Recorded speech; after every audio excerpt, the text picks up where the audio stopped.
Ao nosso assunto de hoje, abra sua Bíblia comigo em Atos capítulo 4. Nós estamos na série de fevereiro com o tema Como vamos falar de dinheiro. No primeiro domingo nós vimos como que desde o Antigo Testamento nunca foi sobre mera obrigação. Deus nunca simplesmente virou para o seu povo e diz: obedece o que eu estou mandando e pronto, acabou, não vou dar explicação, vai e faz o que você é obrigado a fazer isso. Deus sempre revelou para o seu povo o propósito e o porquê de todas as coisas. Amém? E nunca quis que o povo obedecesse simplesmente por mera obrigação.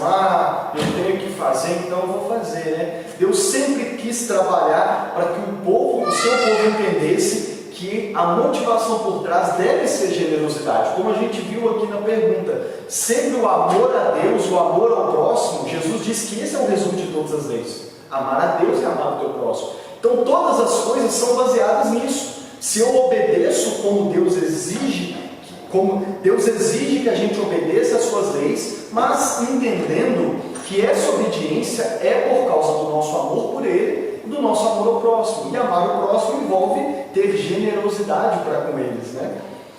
E vimos no Novo Testamento, na semana passada, como que esse assunto ele é desenvolvido no Novo Testamento, e mais uma vez, e principalmente no Novo Testamento, que é o tempo em que nós vivemos, a Era da Graça, o tempo da Nova Aliança, não há, vamos dizer assim, menção à mera obrigação. O que Deus quer que a gente entenda que a generosidade precisa ser a motivação por trás de todas as coisas.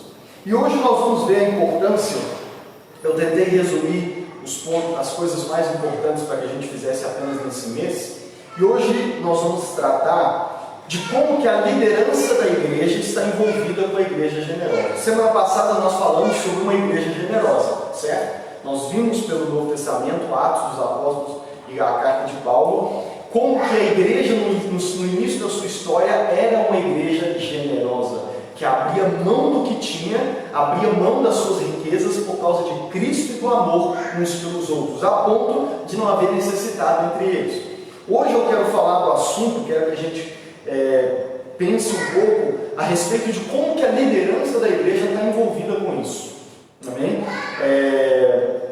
Nesses 10 anos de caminhada cristã, eu tenho visto que sempre que eu encontro as pessoas que de fato nasceram de novo, as pessoas que de fato se tornaram cristãs, nasceram de novo, porque tem muitas pessoas dentro das igrejas que ainda não nasceram de novo, mas aquelas que são de fato cristãs, que entenderam o Evangelho e nasceram de novo, eu tenho visto nesses 10 anos que essa generosidade brota no seu coração. E eu não estou dizendo aqui que eu já cansei de ver pessoas que vendem terreno. Eu não estou falando disso, que nem todas têm essa condição. Nem todas as pessoas da igreja eram como Barnabé ou Ananias e Safira, que por mais que renderam uma parte, venderam de fato o seu terreno. Então, a maioria das pessoas não tinha essa condição, como ainda é hoje.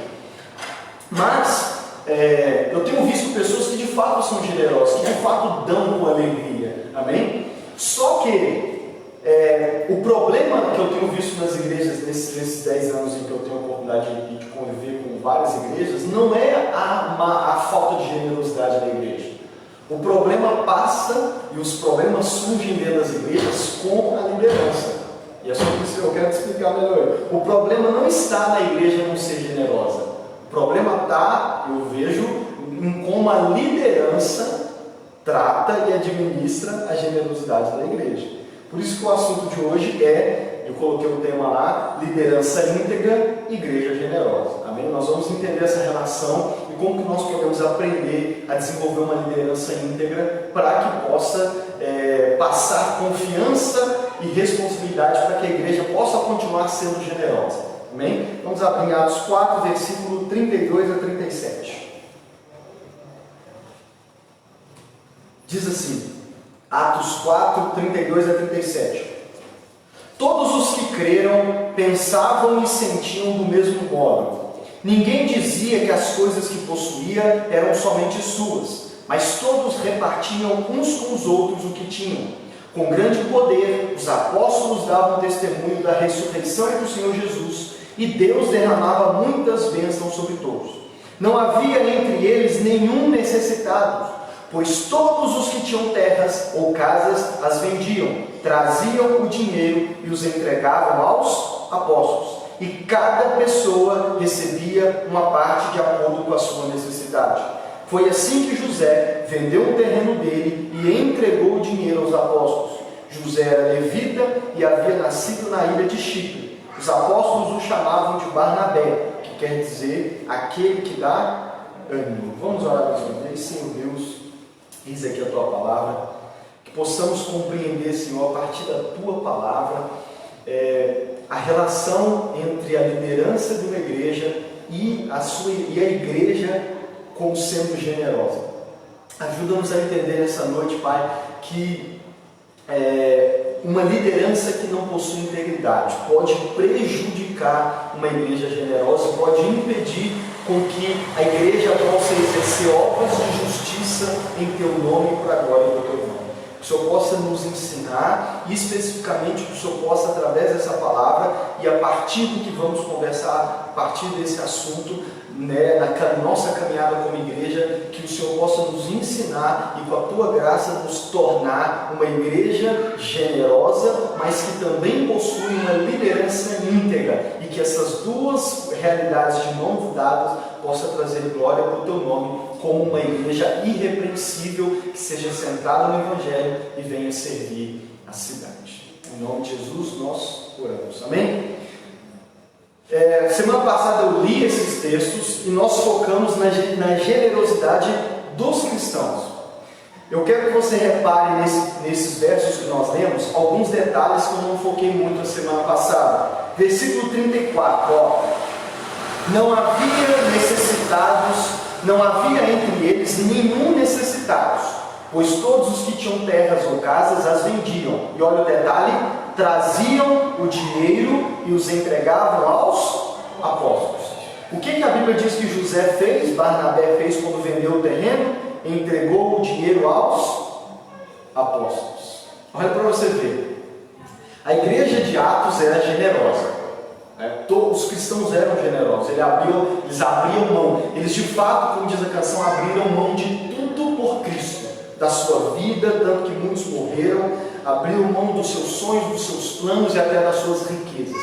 Eles abriram mão por causa de Cristo e por amor uns pelos outros. E nós vemos que por causa disso não havia necessitado entre eles. A igreja conseguiu desenvolver uma cultura e um DNA, uma identidade, onde, como vimos semana passada, diariamente eles supriam as necessidades dos mais pobres, daqueles que tinham falta de alguma coisa, dos órfãos, das viúvas, provavelmente dos estrangeiros, e de todos, como eu mencionei no primeiro domingo, até mesmo dos que não eram cristãos. Nós sabemos isso pela história. A história está registrada de cartas, principalmente dos romanos dessa época, em que eles registravam a capacidade dos cristãos de cuidar não apenas dos seus, como também dos demais, daqueles que não criam. Porque era uma igreja generosa, porque de fato creram no Evangelho, foram transformados pelo Evangelho e estavam de fato dispostos a abrir mão de tudo, como de fato abriram. E olha o detalhe, os cristãos, a Bíblia nos aponta, e o que nós dá a entender, não apenas por esse texto, mas por todo o Novo Testamento, é que um detalhe que eu não chamei a sua atenção, eles não pegavam o dinheiro, vendiam e cada um dava para quem achava que convinha. A Bíblia diz que eles pegavam o dinheiro e faziam o quê? Entregava para os apóstolos, que vocês sabem que eram os líderes da igreja. As traduções mais antigas dizem, depositavam aos pés dos apóstolos, entregavam o dinheiro para os apóstolos. E eu quero entrar aqui no seguinte, por que eu estou falando disso? Que existe um questionamento moderno, existe um questionamento das pessoas hoje em dia. Eu inclusive conheço, talvez você conheça também, muitas pessoas que até se dizem cristãs, que já congregaram na igreja ou congregam ainda uma igreja, e eles defendem o fato de que os cristãos não precisariam levar o dinheiro para a igreja. Eles podem pegar o dinheiro que eles querem contribuir, que eles querem ofertar, e eles mesmos procurar uma ONG, pessoas necessitadas, e ir lá e dar para essas pessoas. Então, principalmente os desigrejados, na maioria das vezes, defendem isso com unhas e dentes. Não, a gente não precisa levar dinheiro para a igreja, a Bíblia nos diz para pegar e a gente dá para os pobres, a Bíblia fala que tem que dar para os pobres e tudo mais, e eles defendem com unhas e dentes que os cristãos não precisariam e não eram obrigados a levar para a igreja. De fato, que eles não são obrigados, eu concordo, e é isso que nós temos tratado aqui. Mas eu creio que, embora eu já pensei assim, eu vi que estamos errados. Por quê? Porque não existe fundamento bíblico para esse questionamento.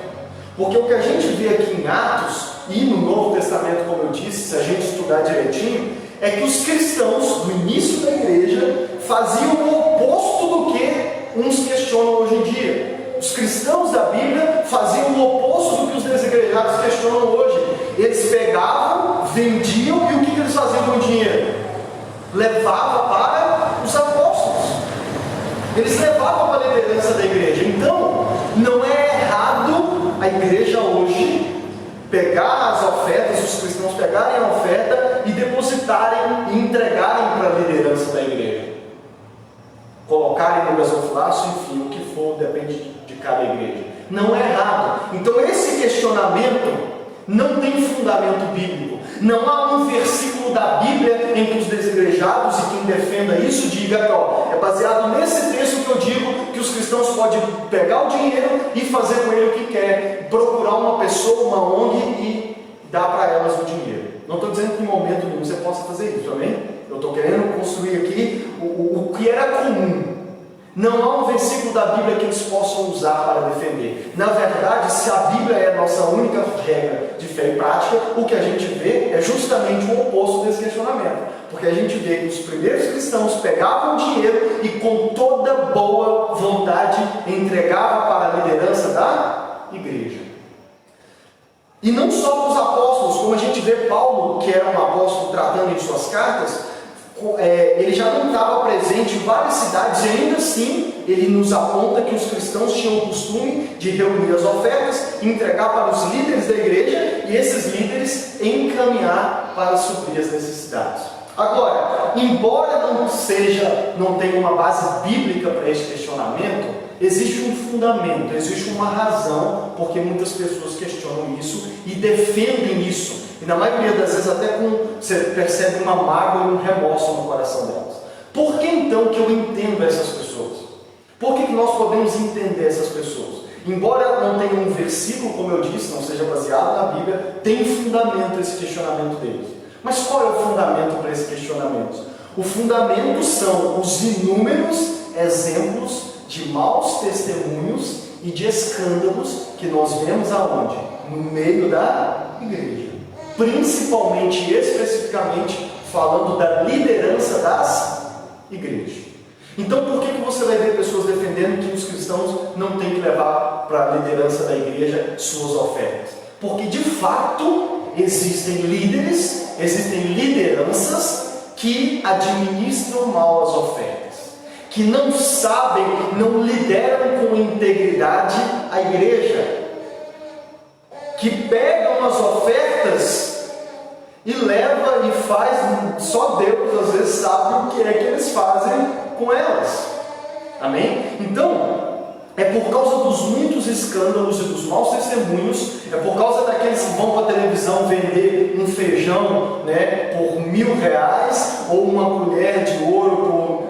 Você sabe do que estou falando, né? Essas extravagâncias que a gente vê na televisão, dessas ofertas, dê 5 mil de oferta, dá tudo, é por causa de pastores que mandam os seus membros deixar de pagar a conta de água, luz e aluguel se for preciso, mas trazer o dinheiro para a igreja. É por causa desses maus exemplos e desses escândalos que vira e mexe aparecem na mídia e nas redes sociais. É por causa disso que muitos cristãos são magoados, decepcionados com a igreja, e eles então, sabendo que é bíblico contribuir, eles então dizem, pega a contribuição então e dá para alguém, mas não leva para a liderança da igreja.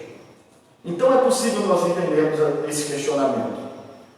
E eu diria que o problema e os escândalos e maus testemunhos com a administração do dinheiro dentro das igrejas está entre os top 3 de escândalos. Eu diria que no Brasil talvez é o número 1 do ranking de motivos que causam mau testemunho e escândalos. Para muitos, quando você pensa, para muitos, quando você diz a palavra pastor, qual que é a primeira palavra que vem à mente? Ladrão. Para muitas pessoas. Pensa qual a primeira palavra que vem à sua cabeça quando diz pastor. Para muitos é ladrão. Eu fiz uma experiência hoje. Se você digitar, depois você faz o teste. Se você digitar no Google pastores, a primeira, você já viu que o Google dá uma opção para completar a frase, né? Ele já tenta adivinhar o que você está querendo dizer, né? Então, quando você digita pastores no Google, eu fiz a experiência no Google direto e no Chrome. A primeira opção no Google que aparece para completar é pastores mais ricos do Brasil. No Chrome foi a segunda coisa. A primeira foi pastores famosos e a segunda opção foi pastores mais ricos do Brasil.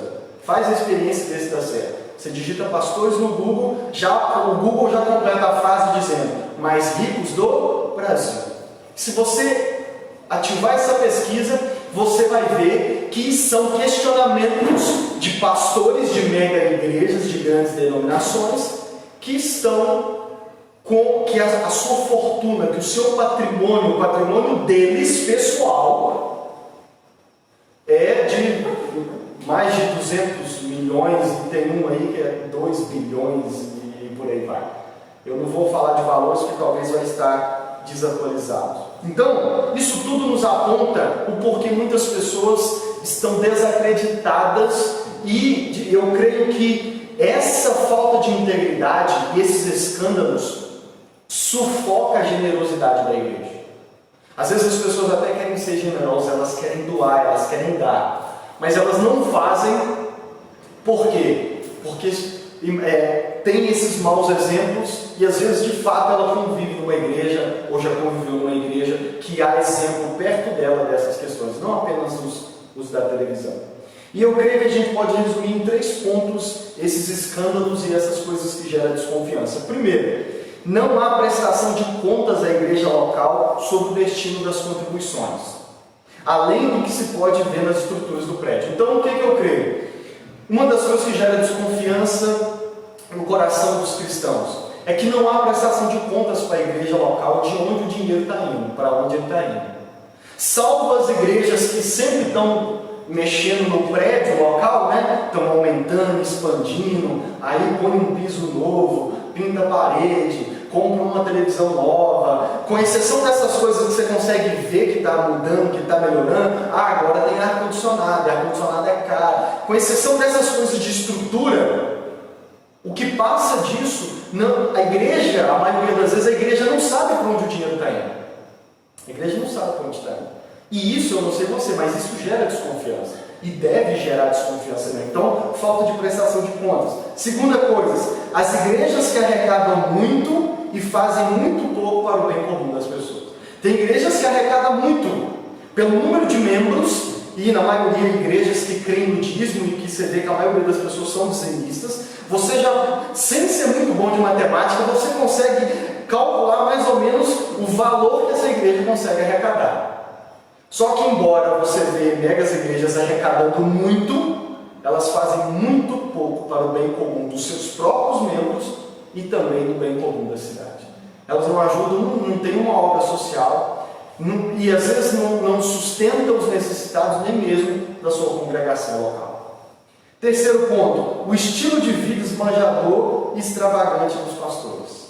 Muitos pastores com mansões, casas em bairros de condomínio fechado na cidade, fazendas, carros do ano e sempre trocando, e essa também são para mim os 3 principais coisas que geram essa desconfiança.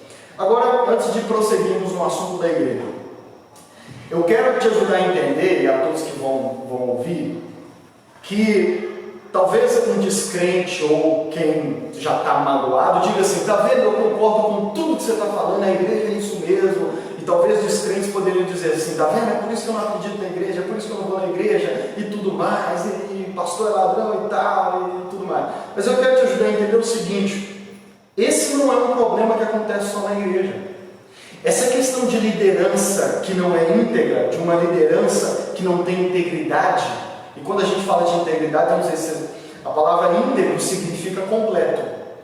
Imagina você pede uma pizza, quem tem um hábito de pedir pizza? Imagina que você pede uma pizza naquela pizzaria top da cidade, não vou fazer propaganda aqui, né?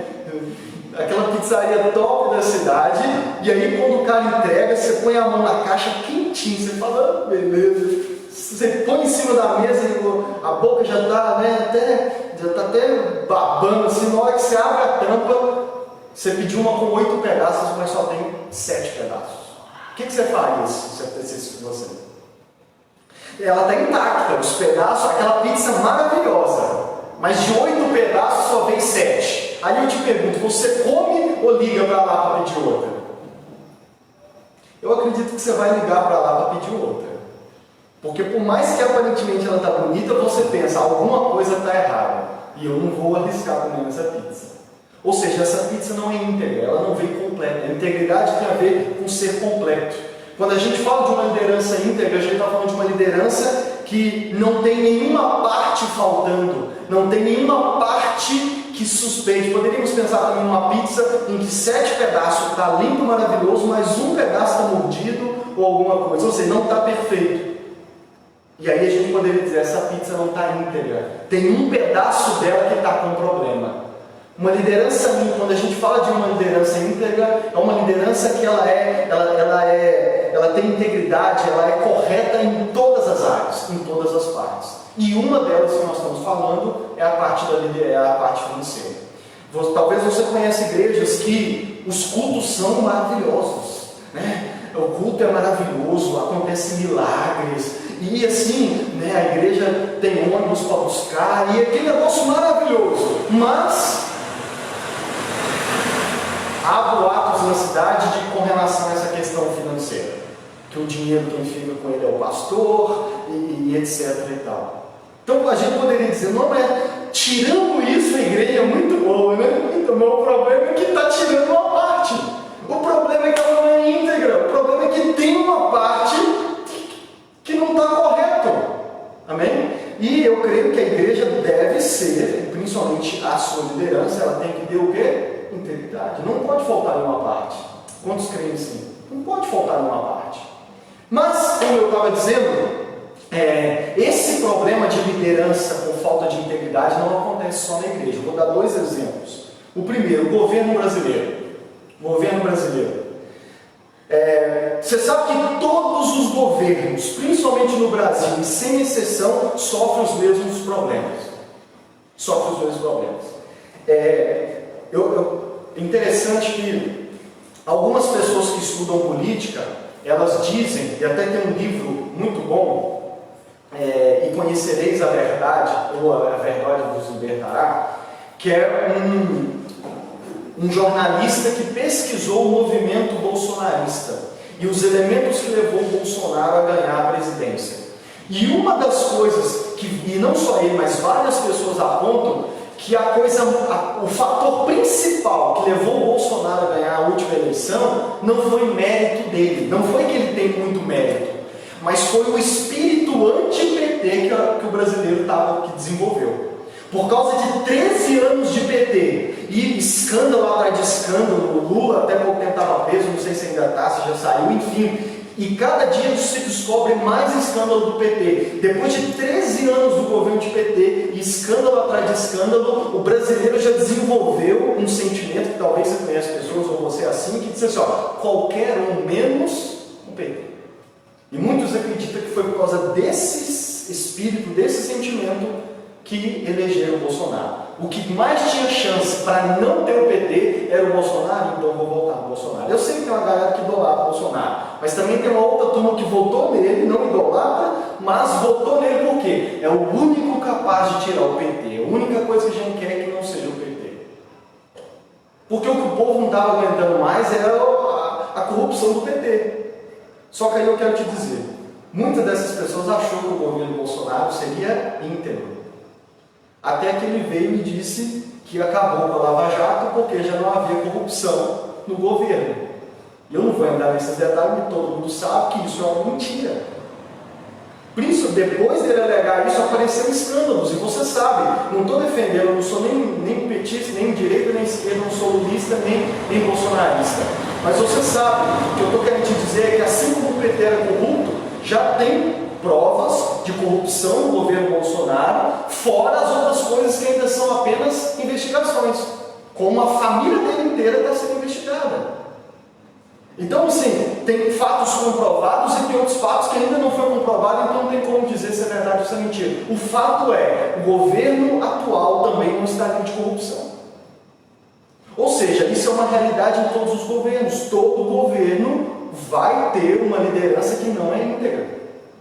Amém? Vai ter uma liderança que não é íntegra.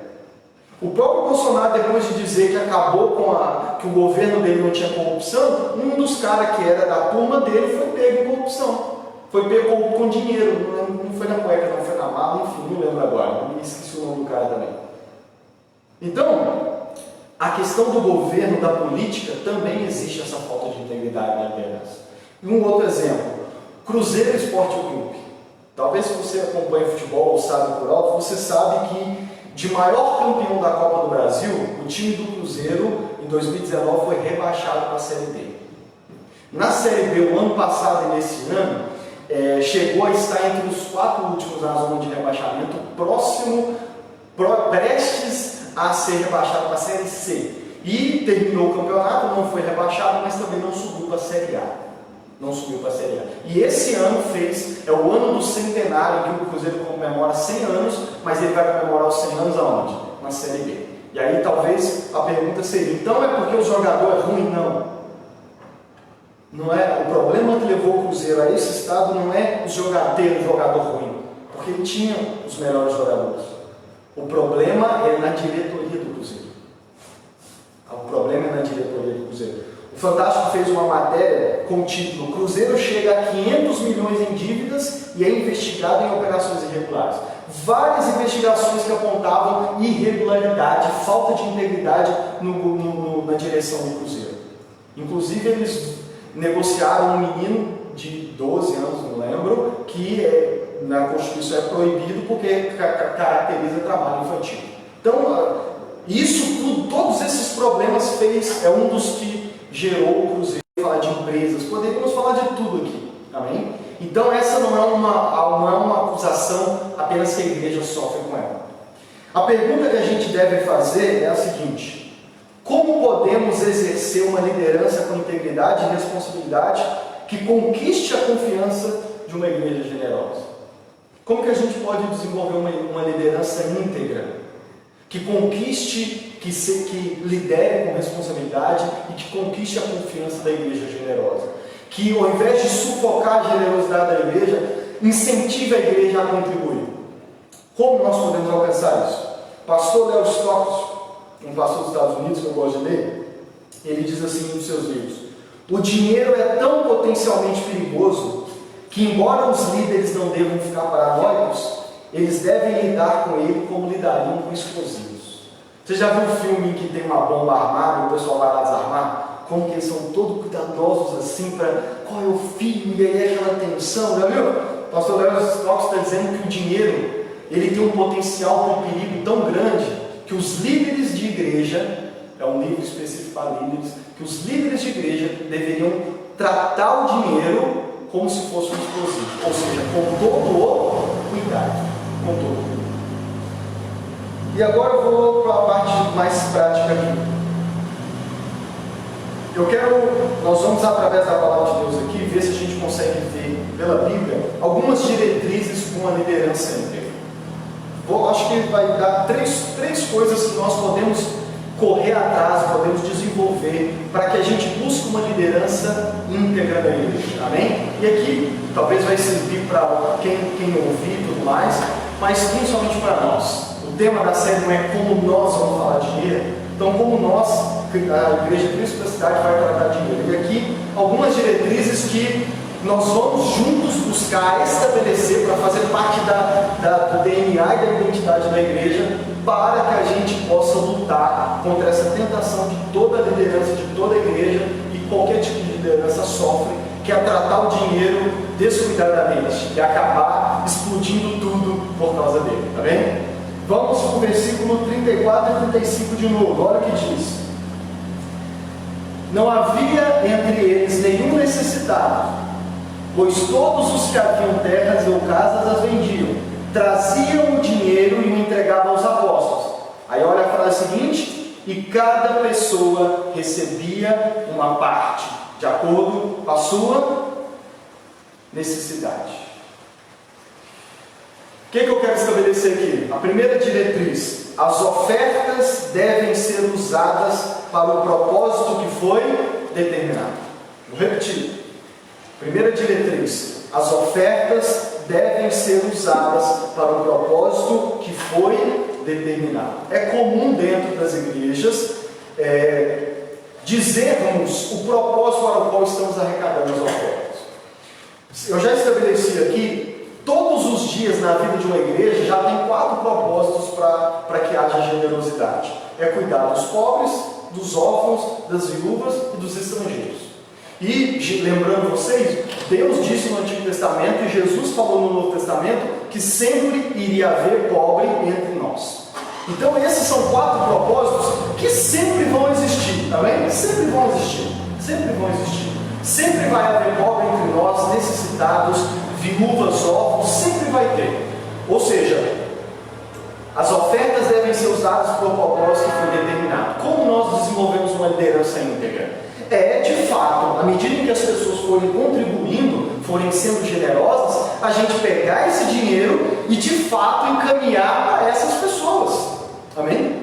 De fato encaminhar para essas pessoas. Olha o que a Bíblia está dizendo, que eles levavam o dinheiro para os apóstolos e cada um recebia uma parte de acordo com as suas necessidades. Por que a igreja primitiva tinha confiança em depositar o dinheiro aos pés dos apóstolos? Porque via que os apóstolos pegavam esse dinheiro e distribuíam para os necessitados.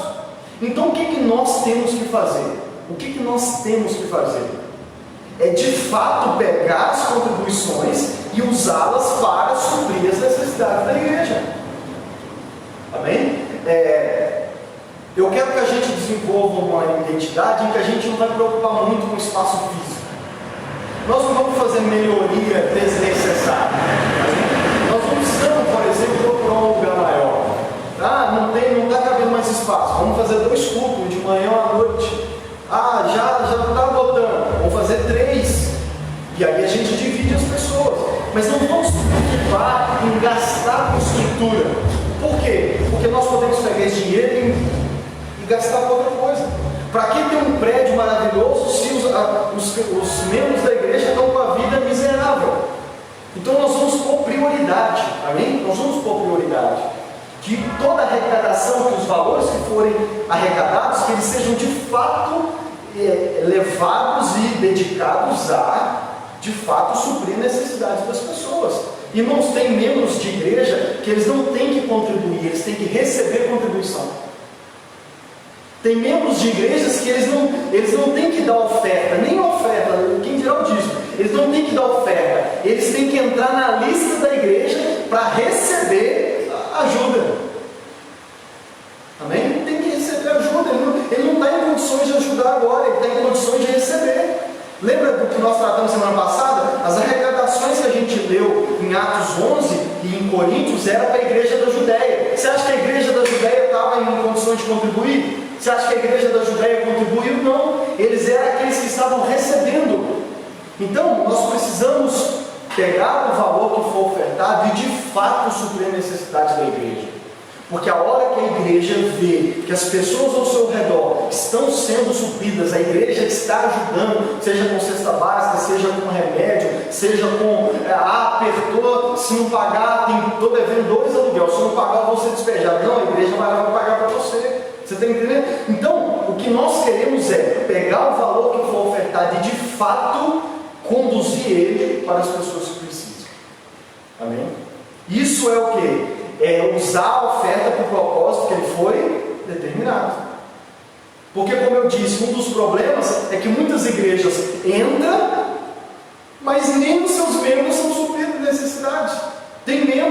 despejado, tem membro morando na rua, tem membro que... Estão entendendo? Então nós vamos buscar nos esforçar para que toda a arrecadação seja de fato indicada para as pessoas necessitadas. Nunca a igreja foi tão rica como é no século XXI. Nunca as igrejas tiveram tanto dinheiro. Mas nunca a igreja contribuiu tão pouco para o bem comum da cidade e das pessoas como é ultimamente. Amém? Se a gente estudar a história da igreja, em outras épocas em que a igreja não tinha tanto dinheiro assim por causa de perseguição e tudo mais, mas ela ajudava, ela causava um impacto maior na sociedade. E hoje nós temos liberdade, nós temos dinheiro, é fácil ter dinheiro hoje, mas nunca vimos as pessoas dentro das igrejas tão miseráveis como é hoje, passando tanta necessidade e necessidades básicas. Amém? Há uma matéria que eu li recentemente, o título da matéria é Os polêmicos repasses milionários para mega igrejas e televangelistas na pandemia nos Estados Unidos. É uma matéria que aponta como que o governo do Trump, na pandemia, fez doação de dinheiro do governo, de dinheiro público, para megas igrejas e televangelistas, pessoas que fazem televisão, de valores assim, o teto mais alto. Qual que é o valor mais alto que o governo pode dar? Foi dado para igrejas, mas essas igrejas, de certa forma, não há evidência de que fizeram nenhum bem. Por exemplo, há um exemplo nessa matéria, cita uma igreja que o governo Trump doou 21 milhões para ela, para ajudar a pagar os funcionários, aquelas megas igrejas que têm funcionário e tudo mais. E umas semanas depois dessa doação, eles compraram um jatinho particular para 14 pessoas. E aí foram lá atrás tentar, a BBC News tentou entrar em contato e nem responderam. Isso são várias outras igrejas que estão investigando, que receberam dinheiro do governo e o que fizeram com o dinheiro. Ninguém sabe, só Deus sabe. E você vai questionar a igreja, ela não quer falar nada. Amém? Então, a diretriz número 1, que as ofertas sejam usadas para o propósito para o qual foi determinado. Uma outra coisa desse assunto. Imagina que a gente diz assim, vou usar um exemplo prático que nós vamos ver ele aqui. E eu vou falar mais para frente disso, nós precisamos registrar a igreja como CNPJ, certo? Nossa igreja ainda não é registrada. E o último orçamento que eu fiz ficava em 1.700 para registrar a igreja, com tudo certinho. E aí imagina que daqui a pouco eu viro para vocês e digo assim, irmãos, precisamos que vocês contribuam com um valor a mais para que a gente possa pagar esse registro da igreja. E aí imagina que você fala, tá, nós vamos contribuir com R$20 a mais do que a gente já contribui, para que a gente possa pagar, dividir isso daí e pagar. E aí imagina que você, quanto tempo nós vamos gastar? 6 meses contribuindo com esse valor a mais, dá para a gente pagar, por exemplo. E aí vocês contribuem. Aí 6 meses depois vocês viram para mim e falam assim, e aí, qual que é o CNPJ da igreja? Aí eu viro e falo assim, não registramos ainda não. Qual que é a primeira coisa que vocês vão falar? Mas a gente tem 6 meses que a gente está contribuindo com um valor a mais para esse propósito, como que agora 6 meses depois você vem me dizer que não registrou? O que você fez com o dinheiro? Está entendendo? E aqui nós temos duas opções. Ou a liderança da igreja simplesmente não faz, ou ela pega o dinheiro e diz assim, não, é melhor comprar uma televisão nova. Entendeu? Não, aí por que você não registrou? Não, porque nós achamos melhor comprar uma televisão nova. Mas peraí, mas o dinheiro era para o CNPJ. Queria, aparecer uma coisa mais importante? Não, chama a igreja o quê? Conversa com os membros da igreja. Podemos mudar? O que vocês acham? Estão entendendo? Então isso também é uma coisa. E um exemplo disso, não precisa abrir, mas eu vou ler Êxodo 36, dos versículos 4 a 7. Diz assim, Êxodo 36, de 4 a 7. Então os artesãos que estavam fazendo o trabalho foram falar com Moisés. Eles disseram o seguinte, o povo está trazendo muito mais do que é necessário para o trabalho que o Senhor mandou fazer. Então Moisés ordenou que em todo o acampamento ninguém mais trouxesse ofertas para a tenda sagrada. E assim o povo não trouxe mais nada, pois o material que tinham juntado era suficiente para todo o trabalho que devia ser feito e ainda sobrava. Aqui o contexto da construção do tabernáculo. que Deus havia mandado construir no deserto lá no Monte Sinai. O que Moisés virou para o povo e disse? Preciso que vocês tragam as suas ofertas, de vários tipos que existiam na época, se você quiser ler o capítulo todo, e o povo generosamente começou a trazer as ofertas. Até que chegou um ponto que o que aconteceu? Eles já tinham trago oferta demais. E aí o sacerdote falou com Moisés: Moisés, pode mandar o povo parar, porque já não tem lugar para guardar não. O que Moisés fez, irmãos? Algo que eu acho que muitos pastores nunca teriam coragem de fazer. Ele chegou diante da congregação e disse: irmãos, parem de trazer oferta, porque o que vocês já trouxeram já é suficiente para a construção do templo, do tabernáculo que Deus mandou, e ainda vai sobrar. Então parem de trazer. O que é isso, irmão? Integridade. A oferta não foi pedida para a construção do tabernáculo? Chegou um ponto em que já era o suficiente, já estava sobrando. O que Moisés fez? Irmãos, não precisa trazer mais. Isso é o que? Isso é integridade.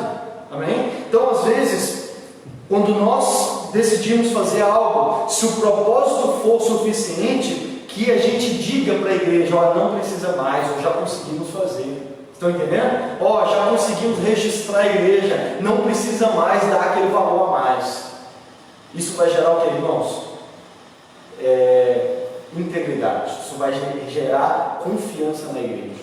Amém? E a igreja vai saber que toda vez que a liderança chegar e disser: precisamos contribuir para tal coisa, em primeiro lugar, o valor vai ser destinado para aquilo. E em segundo lugar, a igreja vai ter integridade, para, se já for suficiente, ela vai chegar diante da igreja e dizer: já é o suficiente. Amém? E eu acho que não precisa dizer como nós vamos praticar isso, né? Já está claro como a gente vai praticar isso. Vamos para 2 Coríntios 8. Eu vou passar rapidamente pelas duas últimas. 2 Coríntios 8, versículo 16 a 24. Diz assim: agradecemos a Deus porque pôs no coração de Tito o mesmo desejo que nós temos de ajudar vocês. Ele aceitou o nosso pedido e, como quer ajudá-los, resolveu ir com toda boa vontade encontrar-se com vocês. Junto com ele estamos enviando um irmão que é muito respeitado em todas as igrejas, pelo seu trabalho de anunciar o Evangelho. Além disso, esse irmão foi escolhido e indicado pelas igrejas para viajar conosco a fim de nos ajudar nesse serviço de amor que fazemos para a glória do Senhor e também para que de fato queremos ajudar. Queremos evitar assim que os outros nos critiquem por causa da maneira pela qual estamos recolhendo essa grande oferta. A nossa vontade é fazer aquilo que tanto o Senhor como as pessoas acham certo. Com eles estamos enviando um outro irmão nosso. Muitas vezes o pusemos à prova, e assim sabemos que ele está sempre pronto para ajudar. E agora que ele tem tanta confiança em vocês, está com muito mais vontade ainda de auxiliar. A respeito de Tito, afirmo que ele é meu companheiro de trabalho na ajuda que dou a vocês. E quanto aos outros irmãos que vão com ele, são representantes das igrejas e trazem glória para Cristo. Por isso, para que as outras igrejas fiquem sabendo, mostrem a esses irmãos que vocês os amam e que nós temos razão de elogiar vocês. Li esse texto semana passada, disse que o contexto é pedir, arrecadar ofertas para a igreja da Judéia, que estava passando dificuldade por causa do período de fome no mundo. E olha o detalhe que eu não entrei na semana passada, o que é uma outra diretriz que nós queremos. Paulo aqui fala sobre Tito e sobre alguns irmãos, que ele não menciona o nome, que eram as pessoas que iriam até Corinto receber e recolher o quê? As ofertas. E aí olha o detalhe. Paulo diz assim, ele fala a respeito do irmão. Esse irmão é muito respeitado em todas as igrejas. Aí ele diz, escolhido e indicado pelas igrejas. Muitas vezes o pusemos à prova, e depois ele diz, são representantes das igrejas e trazem glórias para Cristo. As pessoas tinham confiança em Paulo como apóstolo, mas o apóstolo Paulo não foi a Coríntios, mas ele enviou irmãos. E ele está dizendo o seguinte, os irmãos que estão indo para recolher essa oferta, para pegar ela e levar para a Judéia, para ajudar nesse serviço de amor que é as ofertas, são pessoas de confiança da igreja. E ele diz assim: não foi eu quem escolhi eles, foram as igrejas que escolheram essas pessoas. As igrejas indicou, eles são representantes das igrejas. Para um deles ele diz assim: esse irmão nós pusemos ele à prova várias vezes. Ou seja, o que eu estou querendo estabelecer? As pessoas, a liderança de Paulo eram pessoas respeitadas pela igreja. Na verdade, essas pessoas não foi Paulo quem escolheu, vai lá e busca o dinheiro. Foi a igreja que se reuniu e mandou os seus representantes. Qual que é uma outra diretriz? Paulo não manda uma pessoa recolher e levar as ofertas. Ele manda várias, e de várias igrejas diferentes. O dinheiro não ficava na mão de uma pessoa só, mas de várias pessoas. E de várias pessoas de igrejas diferentes. E que não foi escolhida por Paulo, por mais que ele fosse apóstolo e tivesse autoridade para isso, mas ele diz: esses irmãos foi a igreja que indicou e escolheu. Você lembra de Atos 6, quando tem o problema das viúvas? O que os apóstolos falam? Não é os apóstolos que escolhem os 7 diáconos. Os apóstolos viram para a igreja e dizem assim: escolham dentre vocês 7 irmãos cheios do Espírito Santo, de sabedoria e de fé, e nós vamos dar a eles essa responsabilidade. Não foi os apóstolos que escolheu, qual vai ser diácono? Esse. Não, foi a igreja que disse: está aqui, esses são pessoas de confiança, cheias do Espírito, de fé e de sabedoria. E os apóstolos falaram: então oficialmente vocês são diáconos. O que eu estou querendo dizer com isso? Que primeiro, não queremos que uma pessoa só fique responsável por administrar as finanças da igreja. Queremos que tenha uma tesouraria com mais de uma pessoa, para que juntos, e não pessoas da mesma família, né? Não é marido e mulher, pessoas diferentes para fazer parte da tesouraria da igreja e administrar o quê? As finanças da igreja. Pessoas que sejam de confiança, não de confiança do pastor, mas de confiança de toda a igreja, para que eles possam administrar as finanças da igreja. Amém? E a terceira coisa, Paulo diz no versículo 20 e 21. Olha o que ele diz: queremos evitar assim que outros nos critiquem por causa da maneira pela qual estamos recolhendo essa grande oferta. A nossa vontade é fazer aquilo que tanto o Senhor como as pessoas acham certo. Qual que era a vontade de Paulo? Fazer o que é certo aos olhos de Deus e aos olhos dos homens. Isso é importante para nós.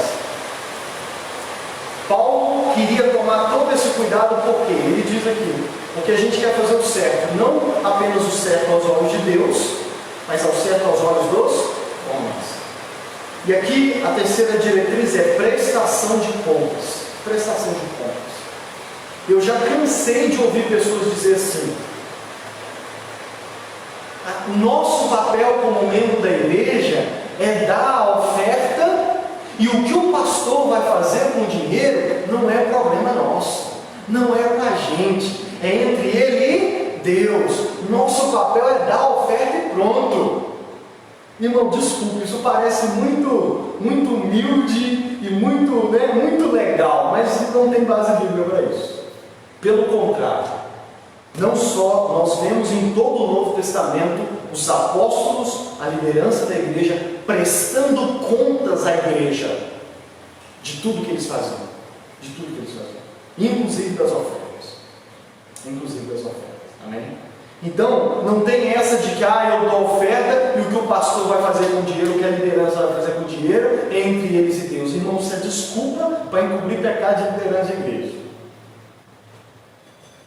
A igreja que fica registrado, né? A igreja tem sim, principalmente os membros que já são batizados, fazem parte do rol de membros da igreja, fazem parte das pessoas que decidem o rumo da igreja. Eles têm sim que exigir, se for preciso, a liderança da igreja prestar conta do que é feito principalmente com as finanças. Os membros têm que se sentir no direito e fazer isso. Eu exijo ter acesso à planilha financeira da igreja. Eu quero saber o que vocês estão fazendo. Amém? É claro que num tom mais de educação, né? Mas a igreja tem que se sentir nessa liberdade, porque o que nós vemos biblicamente é a liderança da igreja prestando conta. Sim, a igreja depositava o dinheiro aos pés dos apóstolos, mas os apóstolos sempre estavam prestando conta do que faziam com o dinheiro. Você vê nas cartas de Paulo isso claramente. Amém? Você vê isso claramente. E você vê isso em Moisés, né? Depois, eu não lembro agora onde está o capítulo, mas quando Salomão vai construir o templo, Davi pede ofertas também para a construção. E a mesma coisa que aconteceu no tabernáculo aconteceu. Chegou um momento em que Davi disse: não precisa contribuir mais. Amém? Não precisa contribuir mais. Então, uma igreja, a liderança de uma igreja tem que ter consciência tranquila e tem que ouvir da igreja: preste-nos contas da mordomia de vocês, da administração, sem ficar rancoroso. Você está duvidando de mim, irmão? Não, não estou duvidando. É porque é melhor assim. Amém, irmãos? E na verdade, prestação de contas, a prestação de contas em tudo na vida a gente acha que é uma escravidão, que bloqueia e impede a nossa liberdade. E é justamente o contrário. Quanto mais prestação de contas você dá, mais livre você é. Maridos, quanto mais você presta conta para suas mulheres do que você faz, deixou de fazer, mais livre você está. Menos problemas você vai ter na sua cabeça. Concorda comigo, maridos? Bem, sua esposa, quando você fala com a sua esposa onde você está indo, o que você atrasou, por que você teve que desviar a rota, você vê no semblante dela a tranquilidade, sim ou não? Você vê tranquilidade. E com a igreja não pode ser diferente disso.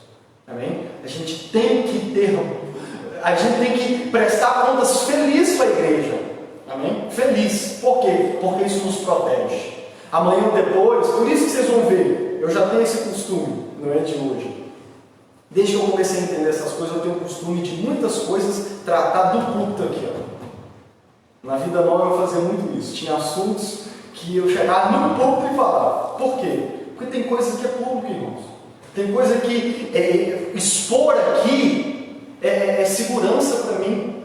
Amém? É segurança. Amanhã ou depois ninguém vai poder acusar de que eu não falei, de que eu não prestei contas. Estão entendendo? E nós queremos desenvolver uma liderança que preste contas à igreja. Rapidamente, tem gente que questiona a igreja ter CNPJ. A igreja virou empresa, não devia ter CNPJ. Eu quero te dizer, confie mais numa igreja que tem CNPJ do que numa que não tem. Vou repetir, confie mais em uma igreja que tem CNPJ do que numa que não tem. Até porque as igrejas terem CNPJ não é opcional, irmãos. Não é opcional. Artigo 44 do Código Civil determina que organizações religiosas, como partidos políticos ou fundações, por exemplo, sejam pessoas jurídicas de direito privados e sejam registradas como tais. Paulo disse que queria fazer o que é certo aos olhos dos homens, e o certo aos olhos dos homens, do governo, da sociedade, é uma igreja se registrar. É mais fácil uma igreja que não tem CNPJ ser acusada ou de fato fazer lavagem de dinheiro do que uma que tem CNPJ. É mais fácil um pastor usar uma igreja sem CNPJ para coisa errada do que uma que tem CNPJ. Porque uma que tem CNPJ, ela está registrada como pessoa jurídica. Amém? Ela deve prestar contas para o governo. E outra coisa, uma igreja com CNPJ, se for comprar um prédio, por exemplo, ou um ônibus, ela pode comprar e pôr no nome da igreja.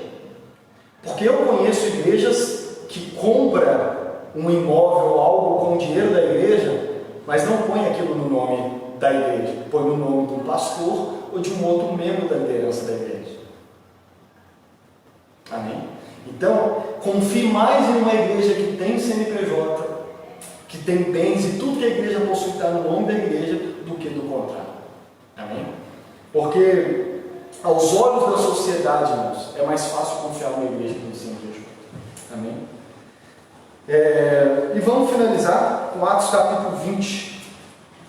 Então nós temos aqui 3 diretrizes que eu creio que está gravando, está transmitindo ali no Facebook, está registrado aqui. Amém? Eu, como, vamos dizer assim, atualmente o líder principal da igreja, estou registrando publicamente diante de vocês, e vai ficar registrado. E aí você sabe que a internet eterniza tudo, né? A internet deixa tudo eternizado. Deixa eternizado o vídeo de um pastor ensinando os seus pastores na beira de uma praia a dar o desce, né? Lembra de a dar o desce? né, apegando dinheiro, você sabe o que eu estou falando, e tanto como aqui está registrando. Nós estamos iniciando a nossa caminhada com a igreja. Então nós estamos registrando aqui publicamente, amém? Publicamente, um assunto para quê? Para ficar registrado a maneira como nós vamos lidar com dinheiro. Amém? E por que nós vamos tratar com seriedade esse assunto na igreja? Por causa de Atos 20 e 28. Paulo, despedindo da igreja de Éfeso, ele estava indo para Roma, e ele não ia, Deus já havia dito que ele nunca mais ia ver a igreja de Éfeso pessoalmente. E aí ele junta os presbíteros, a liderança da igreja, os irmãos da igreja, e vai se despedir deles. E nesse discurso de despedida, ele diz o seguinte, uma das coisas que ele diz é o seguinte, falando especificamente com os líderes: cuidem de vocês mesmos e de todo o rebanho que o Espírito Santo entregou aos seus cuidados, como pastores da igreja de Deus, que Ele comprou por meio do sangue do seu próprio Filho. Olha Paulo falando para a liderança da igreja: pastorei o rebanho, que não foi um homem que colocou vocês como líderes desse rebanho, foi o próprio Espírito Santo. Ele fala em Efésios 4, para essa mesma igreja, que foi Deus, Jesus, quem deu uns para pastores, evangelistas e mestres. Ou seja, é o próprio Jesus quem concede à igreja líderes. E aí Paulo vira para esses líderes e diz: cuidem dessa igreja. Cuidem da igreja como rebanho de Deus, o qual o Espírito Santo constituiu vocês bispos, constituiu vocês líderes, deu a vocês o dom de liderar. E aí ele diz assim, ó: pastoreando a igreja de Deus. Por isso que Paulo diz que, em primeiro lugar, eles têm que fazer o que é certo aos olhos de Deus, que é a igreja de Deus. Muitos pastores, irmãos, talvez a gente diga, e de fato, nem a justiça brasileira pune esses pastores, que se a gente fosse olhar o certo é que eles estariam atrás da prisão, como muitos já foram parar atrás da prisão, mas infelizmente, nesse caso, a justiça também não funciona. Mas no dia do juízo final, a conta deles vão ser certa. Eles vão prestar conta para Deus de todos esses escândalos, de toda essa mancha que Ele trouxe, que eles trouxeram para o nome da igreja por causa dessas coisas. E aí Paulo diz: a igreja de Deus, que Ele comprou por meio do seu próprio sangue. A igreja de Deus, que Ele comprou com o sangue do seu próprio Filho. Jesus, há quase 2000 anos atrás, foi para aquela cruz, irmãos, por causa da igreja, por causa dos cristãos, por causa de mim, por causa de você, por causa de cada pessoa que nesse exato momento está em uma das milhares de igrejas da nossa cidade e do mundo. Cada pessoa que nesse exato momento está participando de um culto como igreja, ela está ali porque Cristo deu a vida por ela. Cristo foi até a morte por elas. Cristo sofreu tudo que sofreu por cada uma dessas pessoas. E para que nós pudéssemos estar reunidos aqui, celebrando o que Ele fez por nós.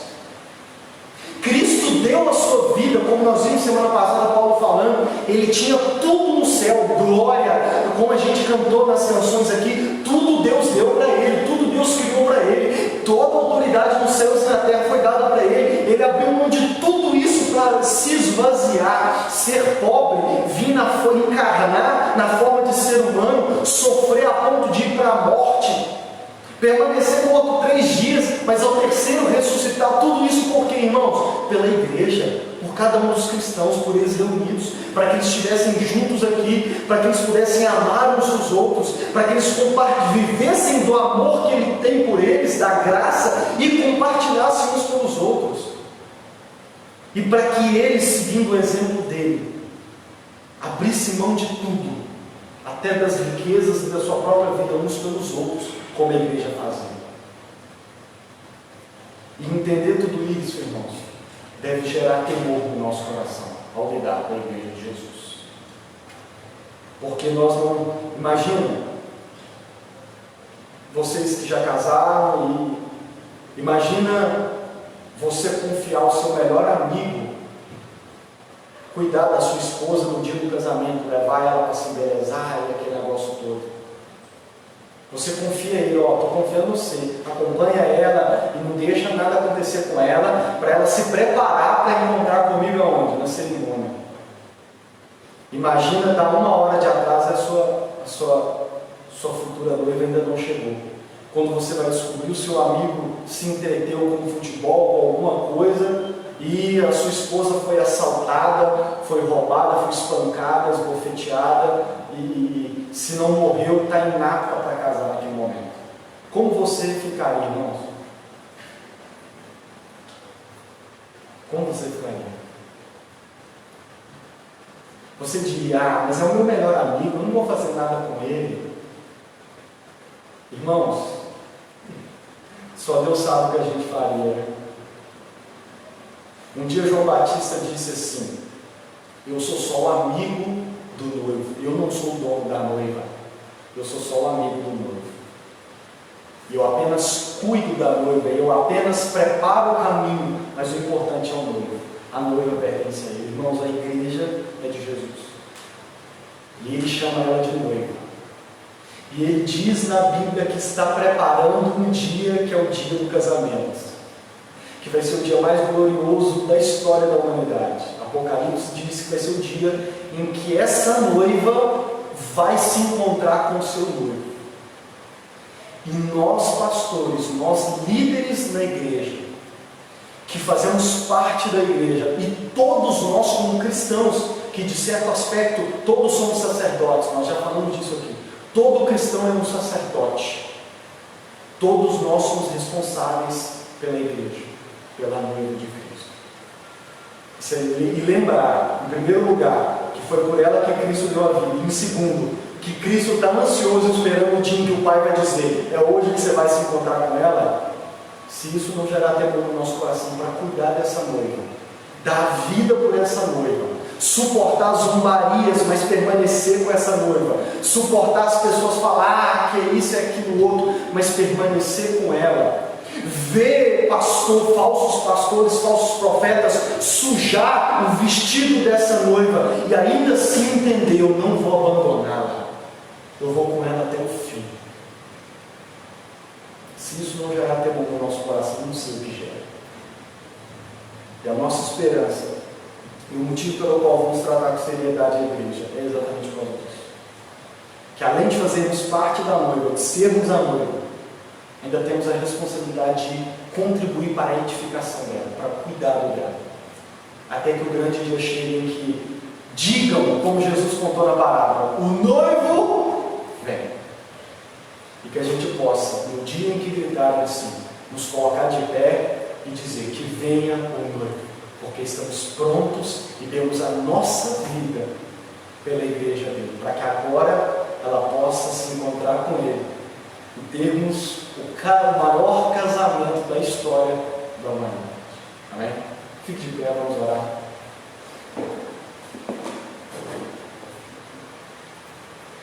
Põe sua mão no seu coração. Eu já passei por um período em que eu quase abri mão da noiva. Eu quase desisti de continuar lutando pela noiva. Eu quase desisti por um período de fazer parte da noiva. Eu quase abri mão do chamado que Deus me deu de pastorear parte da noiva.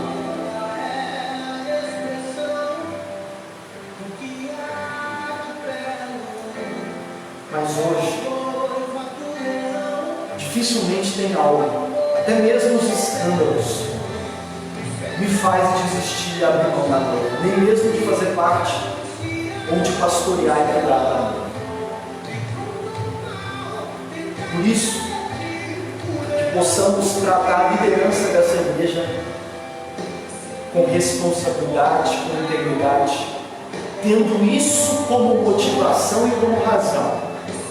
A igreja é a noiva de Cristo, a noiva do Cordeiro, porque há quase 2000 anos atrás Ele deu a sua vida, Ele se entregou, e é por isso que nós a levamos a sério. É por isso que nós, se formos precisos, abrimos mão do que for da nossa vida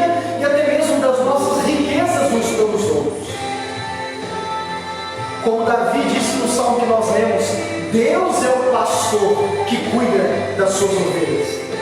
Nós, como pastores e líderes da igreja, devemos apontar para o sumo pastor. Através da nossa liderança, devemos lembrar a igreja e as pessoas da liderança daquele que é o bom pastor, que deu a vida pela igreja e que está hoje ao lado direito do Pai, mas intercedendo pela noiva e ansioso para o seu encontro com ela, para o dia do seu casamento com ela. E que voltará para julgar o mundo com justiça, e que voltará e prestará conta, exigirá de todos aqueles que lideraram mal a sua noiva e a sua igreja.